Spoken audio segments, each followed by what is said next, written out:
Hola noble fanático del terror. Hoy os voy a contar historias terroríficas sobre vecinos. Si no tenéis fuerzas, cierrad el vídeo ahora mismo. No soy responsable de la pérdida de tu sueño. Si realmente tienes el coraje, mira hasta el final. ¿Puedes? El hombre sonriente de la calle Arce. La calle Arce era el epítome de la vida suburbana perfecta, cercas blancas, jardines bien cuidados y rostros amigables. Pero todo eso cambió cuando los Evans se mudaron a la casa de al lado. El señor Evans era un hombre alto y delgado, con una sonrisa perpetuamente pegada en su rostro, una sonrisa que nunca llegaba a sus ojos. Esa sonrisa me provocaba escalofríos, una sensación de incomodidad que no podía ignorar. La señora Evans nunca se dejaba ver, lo que alimentaba los rumores entre los vecinos. La señora Johnson, de la casa de enfrente, mencionó haber visto la entrega de comestibles, pero nunca vio a la señora Evans recogerlos. Esto alimentó una sospecha inquietante que no me dejaba en paz. Yo, una joven de 16 años con una saludable dosis de curiosidad adolescente, no podía dejar de preguntarme qué estaba pasando en esa casa. La primera extrañeza llegó con la música. Cada noche, a las 3 a.m. en punto, una melodía inquietante se escuchaba desde la casa de los Evans. No era fuerte, pero la melodía triste de una caja de música oxidada me ponía la piel de gallina. Dormir se convirtió en un lujo que rara vez podía permitirme. Luego comenzaron las excavaciones. Noches tras noches, el ruido rítmico de una pala cavando resonaba en la calle silenciosa. Mis padres lo desestimaron como renovaciones, pero sus miradas inquietas contaban una historia diferente. Una noche, impulsada por una curiosidad mórbida y una noche sin sueño, me escabullí por la ventana. La luna arrojaba sombras largas y siniestras mientras espiaba a través de una brecha en la cerca de los Evans. Vi al señor Evans cavando en su jardín trasero, su figura grotesca bajo la luz de la luna. El pánico me recorrió y retrocedí, derribando una maceta. El señor Evans se detuvo, su sonrisa vacilando por primera vez. Sus ojos fríos y calculadores se encontraron con los míos, y el miedo primario me obligó a correr de vuelta a mi casa, el corazón golpeando contra mi pecho. A la mañana siguiente, el agujero en el jardín estaba rellenado, sin rastro de los eventos de la noche anterior. Era como si lo hubiera soñado, pero el miedo permanecía. Luego, la música cesó, reemplazada por un silencio inquietante que parecía peor de alguna manera. Los días se convirtieron en semanas, el silencio pesado con una sensación de temor. Una tarde, caminando a casa desde la escuela, vi un coche de policía estacionado frente a la casa de los Evans. Mi respiración se detuvo y una ola de curiosidad morbosa me empujó hacia mi casa. Más tarde, los informes de noticias confirmaron mis peores temores, la señora Evans estaba desaparecida, presumiblemente muerta. La policía había encontrado una habitación oculta en el sótano, insonorizada y desnuda, con una sola caja de música oxidada en el suelo. El señor Evans nunca fue acusado, la falta de pruebas se convirtió en una leyenda local, un recordatorio escalofriante de que a veces los monstruos más aterradores llevan las sonrisas más inquietantes. La casa de los Evans permaneció vacía durante años, un monumento a los secretos enterrados bajo su césped bien cuidado. Mi familia eventualmente se mudó, pero la calle Arce quedó grabada en mi memoria, un recordatorio de que a veces las historias más horribles no se susurran en la oscuridad, sino que se esconden a plena vista, detrás de una sonrisa que nunca alcanza los ojos. La noche después de la desaparición de la señora Evans, no pude dormir. La imagen de la sonrisa vacía del señor Evans y la música inquietante de la caja de música se repetían en mi mente. Decidí salir de la cama y caminar por la casa. La luna iluminaba tenuemente los pasillos, creando sombras inquietantes que parecían moverse con vida propia. Llegué a la ventana de la sala y miré hacia la casa de los Evans. Estaba vacía, pero en mi mente, aún podía oír aquella melodía perturbadora. A la mañana siguiente, mientras ayudaba a mi madre a recoger hojas en el jardín, noté algo extraño. Una serie de marcas en la tierra que se dirigían desde la casa de los Evans hacia nuestro jardín. Mi corazón se aceleró y llamé a mi madre, pero cuando miró, las marcas habían desaparecido. Me dijo que no me preocupara, que solo era mi imaginación jugando conmigo. Sin embargo, no podía sacudir la sensación de que algo no estaba bien. Esa noche, decidí investigar más. Esperé a que todos se durmieran y salí silenciosamente de la casa, dirigiéndome hacia el jardín de los Evans. El aire nocturno estaba frío y denso, y cada crujido de una rama bajo mis pies hacía que mi corazón latiera más rápido. Llegué al lugar donde había visto al señor Evans cavando. La tierra estaba suelta y fresca. Con manos temblorosas, empecé a cavar. Mis dedos pronto tocaron algo duro. Escarbé con más fuerza y encontré una pequeña caja de madera. La abrí con cuidado y dentro había fotografías, imágenes de la señora Evans con moretones y cortes, imágenes que contaban una historia de abuso y sufrimiento. Había también cartas, escritas por la señora Evans, en las que suplicaba por ayuda, describiendo el terror que vivía a diario. De repente, sentí una presencia detrás de mí. Me giré rápidamente y allí estaba el señor Evans, con su sonrisa perturbadora más amplia que nunca. «¿Te gusta fisgonear, pequeña?», dijo con una voz suave pero amenazante. El pánico me recorrió y retrocedí, tropezando con las herramientas que había dejado tiradas. «Deberías haberlo dejado estar», continuó mientras se acercaba lentamente. Mis piernas reaccionaron antes que mi mente, y salí corriendo hacia mi casa, gritando por ayuda. Mis padres salieron corriendo y llamaron a la policía. Cuando llegaron, el señor Evans había desaparecido, pero dejaron a varios oficiales para investigar el jardín. Encontraron la caja de madera y los horribles recuerdos que contenía. Esto finalmente llevó a una investigación más profunda. Días después, la policía descubrió un sótano oculto debajo de la casa de los Evans, más profundo que la habitación insonorizada que habían encontrado inicialmente. Allí, encontraron restos humanos, evidencia de los horribles actos del señor Evans. Su sonrisa perpetua había ocultado un monstruo verdaderamente aterrador. El descubrimiento sacudió la comunidad. La casa de los Evans fue condenada y eventualmente demolida, pero el miedo persistía. Mi familia y yo nos mudamos, buscando empezar de nuevo en un lugar donde las sombras del pasado no pudieran alcanzarnos. Pero incluso en nuestro nuevo hogar, los recuerdos de la calle Arce me perseguían. La sonrisa del señor Evans, la caja de música, y las noches llenas de melodías inquietantes seguían grabadas en mi mente. La historia de los Evans se convirtió en una advertencia, un recordatorio de que los horrores más grandes a veces se esconden detrás de las fachadas más normales. Muchos años después, aún puedo escuchar esa melodía en mis sueños, y cada vez que veo una sonrisa que no llega a los ojos, siento un escalofrío recorrer mi columna vertebral. La calle Arce me enseñó que los monstruos reales no siempre se esconden en la oscuridad, a veces, están justo frente a nosotros, ocultos detrás de una sonrisa. La primera historia ha llegado a su fin. ¿Qué te pareció? Dinos en los comentarios. La segunda historia comienza ahora. El silencio de la calle Olmo. Mi familia y yo nos mudamos a la calle Olmo con grandes expectativas y corazones abiertos. Las casas encantadoras y los rostros amigables eran un cambio bienvenido del caos de la ciudad. Nuestro vecino más cercano, el señor Cravero, era un enigma. Sus rasgos demacrados y sus ojos que parecían contener una oscuridad permanente eran su sello distintivo. Nunca hablaba, solo observaba desde su ventana polvorienta, una presencia inquietante que siempre estaba allí, acechando. La primera extrañeza llegó con los gatos callejeros. Cada mañana, una docena de ellos se reunía fuera de nuestra puerta trasera, todos con una herida abierta en sus vientres. Llamamos a control de animales, pero al día siguiente, la misma escena se repetía. Parecía un mensaje silencioso del señor Cravero, una advertencia oscura que no podíamos descifrar. Luego empezaron los susurros. La anciana que vivía al final de la calle mencionó un incendio ocurrido años atrás, un incendio que había matado a la esposa e hija del señor Cravero. La casa de al lado, ahora la suya, permaneció intacta, un monumento inquietante a la tragedia. Los susurros pintaban al señor Cravero como un recluso, algunos incluso insinuaban que estaba loco. Una noche, un grito desgarrador rompió el silencio. Provenía de la casa del señor Cravero, un sonido desesperado que me heló la sangre.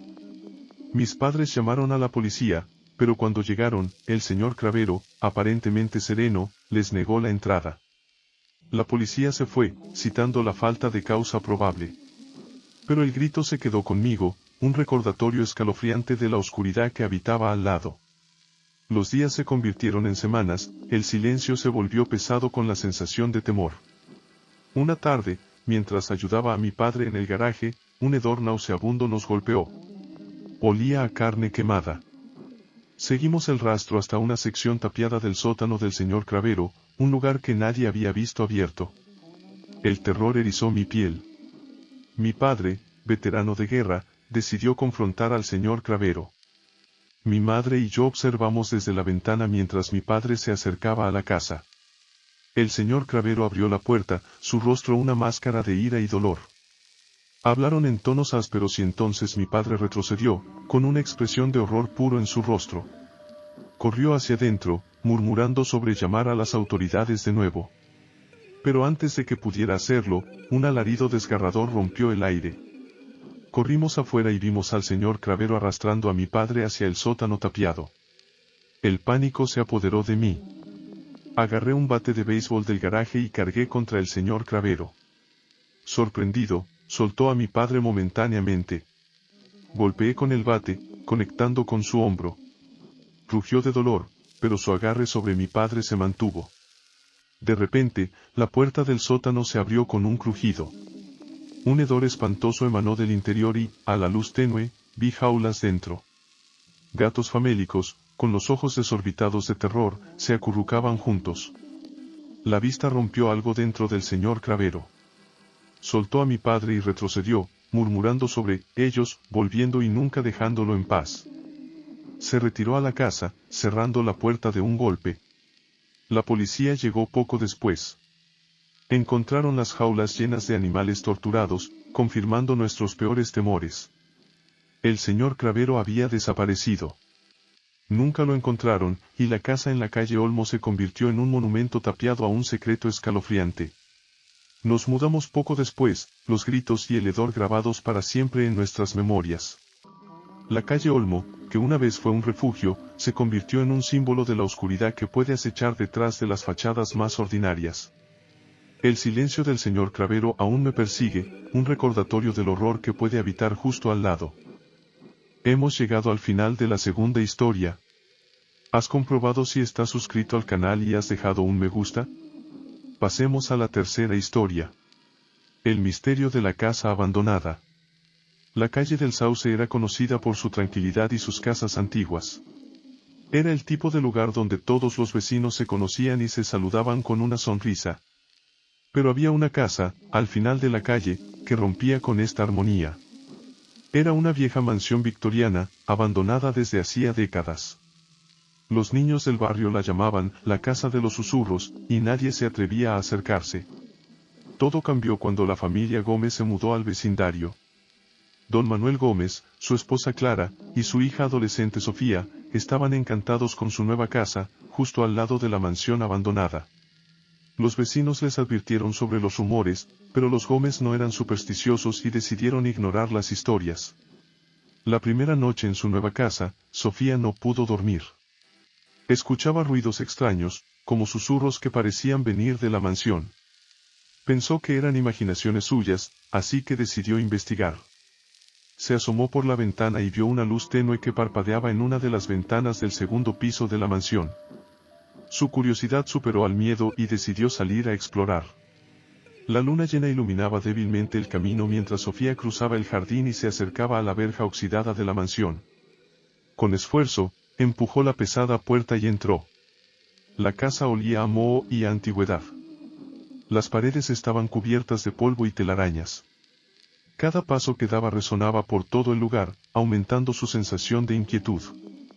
Subió las escaleras, siguiendo la luz parpadeante. Al llegar al segundo piso, vio una puerta entreabierta de donde provenía la luz. Al empujar la puerta, encontró una vieja lámpara de aceite en una mesa, iluminando débilmente la habitación. Pero lo que realmente la horrorizó fue lo que estaba en las paredes, fotografías antiguas de personas, todas con rostros de desesperación y terror, y todas parecían estar mirándola. De repente, un susurro la sobresaltó. Sofía, llamó una voz débil y desgarradora. Se giró rápidamente, pero no vio a nadie. Su corazón latía con fuerza mientras intentaba encontrar el origen de la voz. Entonces, una figura apareció en el umbral de la puerta, un hombre alto, delgado, con ojos hundidos y una sonrisa malévola. —¿Quién eres? gritó Sofía, retrocediendo lentamente. Soy el guardián de esta casa, respondió él con una voz helada. Y tú no deberías estar aquí. Sofía giró sobre sus talones y corrió escaleras abajo, pero la puerta principal se cerró de golpe ante ella. Desesperada, buscó otra salida. Encontró una ventana en la cocina y la abrió con dificultad. Se deslizó por el pequeño espacio y cayó en el jardín trasero, respirando con dificultad. Corrió de vuelta a su casa y, al entrar, encontró a sus padres sentados en la sala, mirándola con expresiones vacías. ¿Qué pasa?, preguntó, pero ellos no respondieron. De repente, se dio cuenta de que sus ojos estaban en blanco, sin vida. Un frío helado recorrió su cuerpo. La televisión estaba encendida, mostrando imágenes de la mansión y de las personas en las fotografías que había visto. La voz del noticiero resonó en la habitación: se han reportado desapariciones en la calle del Sauce. Se insta a los residentes a no acercarse a la mansión abandonada. Sofía apagó la televisión, pero las imágenes seguían apareciendo en la pantalla apagada, como si estuvieran grabadas en su mente. De repente, los susurros volvieron, más fuertes, más insistentes. Sofía, ven con nosotros, decían. Desesperada, corrió a su habitación y cerró la puerta con llave. Se acurrucó en un rincón, intentando bloquear los susurros. Pero la habitación empezó a oscurecerse, las sombras parecían moverse y acercarse a ella. La figura del hombre apareció de nuevo, esta vez dentro de su habitación. No puedes escapar, dijo, acercándose lentamente. Esta casa te ha reclamado. Sofía gritó, pero su voz se ahogó en el aire pesado y oscuro. Las sombras la envolvieron, y todo se volvió negro. A la mañana siguiente, la familia Gómez había desaparecido sin dejar rastro. La casa estaba vacía, pero los vecinos afirmaban que, por las noches, podían escuchar susurros y ver luces parpadeantes en la mansión abandonada. La calle del Sauce nunca volvió a ser la misma. La mansión se convirtió en un recordatorio constante de los horrores que podían acechar en los lugares más inesperados. Y aquellos que se atrevían a acercarse demasiado, escuchaban los susurros de las almas atrapadas, rogando por ser liberadas, pero condenadas a permanecer en la oscuridad para siempre. Hemos terminado la tercera historia. ¿Te has asegurado de estar suscrito al canal y de haber dejado un me gusta? Pasemos a la cuarta historia. El hombre aullante de la calle Alcanfor. La calle Alcanfor siempre había sido un remanso de paz, un refugio para familias con niños pequeños. Mi familia y yo, con mi hermana Sara, de 10 años, y mi hermano pequeño, Isen, encajamos perfectamente en aquel idílico barrio. Pero esa tranquilidad se rompió con la llegada del señor Montalvo al número 13. El señor Montalvo era un misterio envuelto en un aire de inquietud. Alto, demacrado, con ojos que parecían atravesar el alma, se mudó sin previo aviso una tarde nublada. Nunca lo vimos durante el día, pero cada noche, puntualmente a medianoche, un aullido desgarrador rompía el silencio. No era el aullido de un lobo, sino una voz humana contorsionada en un sonido primario y desesperado. Las primeras noches lo desestimamos como una broma pesada, pero los aullidos continuaron, noche tras noche, volviéndose más fuertes y desesperados. El miedo reemplazó la curiosidad. El parque infantil, una vez vibrante, quedó desierto al caer el sol. Mis padres, a pesar de sus palabras tranquilizadoras, palidecían y se mostraban cada vez más preocupados. Una noche, la curiosidad me ganó. Isen dormía y mis padres estaban absortos en una película, sus rostros marcados por la preocupación. No pude soportarlo más y me acerqué a la ventana, espiando a través de la oscuridad. La casa número 13 estaba envuelta en sombras, pero una luz titilaba en el ático. De repente, el aullido resonó, más cercano que nunca. Cerré los ojos con fuerza, el corazón latiendo con fuerza. Luego, un estruendo ensordecedor proveniente del número 13 seguido de un silencio antinatural. El pánico me atrapó. Las lágrimas llenaron mis ojos mientras me escabullía de vuelta a la cama, el silencio ahora más aterrador que los propios aullidos. A la mañana siguiente, la inquietante calma permanecía. No había coches de policía, ni conmoción. Era como si nada hubiera pasado. Los días se convirtieron en semanas y los aullidos cesaron, reemplazados por un silencio sofocante. Empezamos a relajarnos, recuperando un atisbo de normalidad. Una tarde, jugando al escondite con Isen, me aventuré en los bosques detrás de nuestra casa, un lugar prohibido por mis padres. En lo profundo del bosque, entre los altos pinos, tropecé con una choza destartalada. Un escalofrío recorrió mi espina dorsal, pero la curiosidad volvió a tomar el control. Miré a través de una ventana rota. El aire en el interior estaba cargado con el hedor de la descomposición. La luz de la luna iluminaba una jaula improvisada, sus barrotes retorcidos y rotos. Y allí estaba él, el señor Montalvo, acurrucado en una esquina. Su figura, antes imponente, reducida ahora a un esqueleto. Sus ojos, vacíos de esperanza, se encontraron con los míos. Un sollozo ahogado escapó de sus labios, seguido de un lamento bajo y lastimero. Ya no era un aullido humano, sino el gemido de un animal roto. El terror me impulsó a correr de vuelta a casa. No le conté a mis padres sobre la choza, temerosa de la verdad que pudiera contener. Pero la imagen del señor Montalvo, atormentado y desesperado, permaneció grabada en mi memoria. A la mañana siguiente, la policía invadió la calle Alcanfor. Encontraron la choza. El señor Montalvo, muerto desde hacía tiempo, víctima de la inanición y la exposición a los elementos. Nunca determinaron la causa de sus aullidos. La choza, dijeron, era un vestigio de su pasado, un oscuro secreto que llevó consigo a la tumba. Nos mudamos poco después, la memoria de la calle Alcanfor se convirtió en un recordatorio sombrío de que a veces, los monstruos más terroríficos no se esconden en la oscuridad, sino que están a la vista, sus propios demonios los llevan a cometer actos inimaginables. La noche después de la invasión policial, no pude dormir. Los recuerdos del rostro demacrado del señor Montalvo y sus ojos desesperados me mantenían despierta. Decidí salir de la cama y caminar por la casa.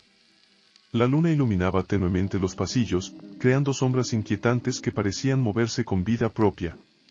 Llegué a la ventana de la sala y miré hacia la casa número 13. Estaba vacía, pero en mi mente, aún podía oír aquellos aullidos aterradores. Al día siguiente, mientras ayudaba a mi madre a recoger hojas en el jardín, noté algo extraño. Una serie de marcas en la tierra que se dirigían desde el bosque hacia nuestra casa. Mi corazón se aceleró y llamé a mi madre, pero cuando miró, las marcas habían desaparecido. Me dijo que no me preocupara, que solo era mi imaginación jugando conmigo.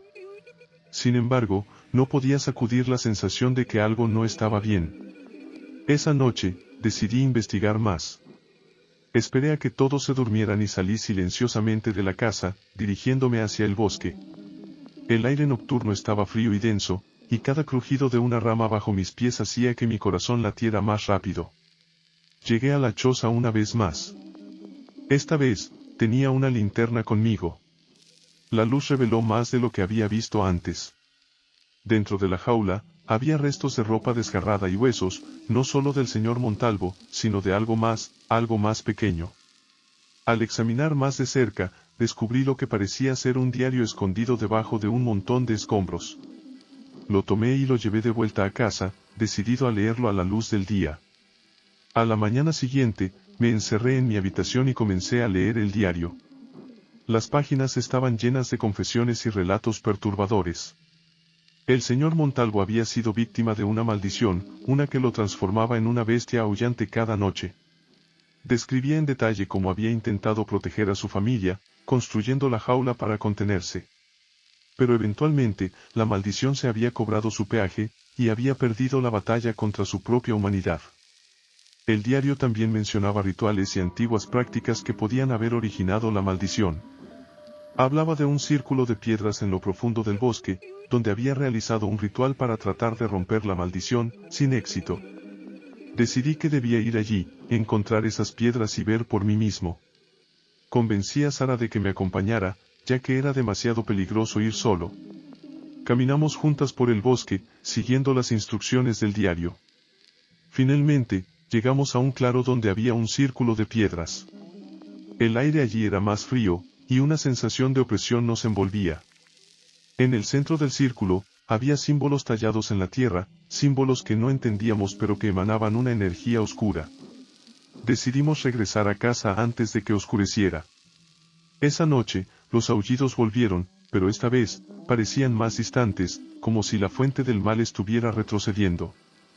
Al día siguiente, notamos que el ambiente en la calle Alcanfor había cambiado.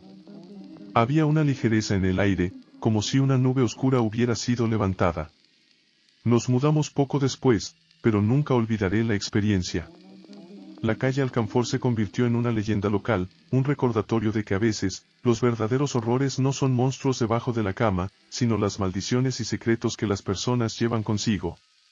La historia del señor Montalvo y sus aullidos seguirá siendo un misterio, pero para mí, siempre será un recordatorio de que la oscuridad puede acechar en los lugares más inesperados. Llegar hasta aquí fue verdaderamente una demostración de valentía.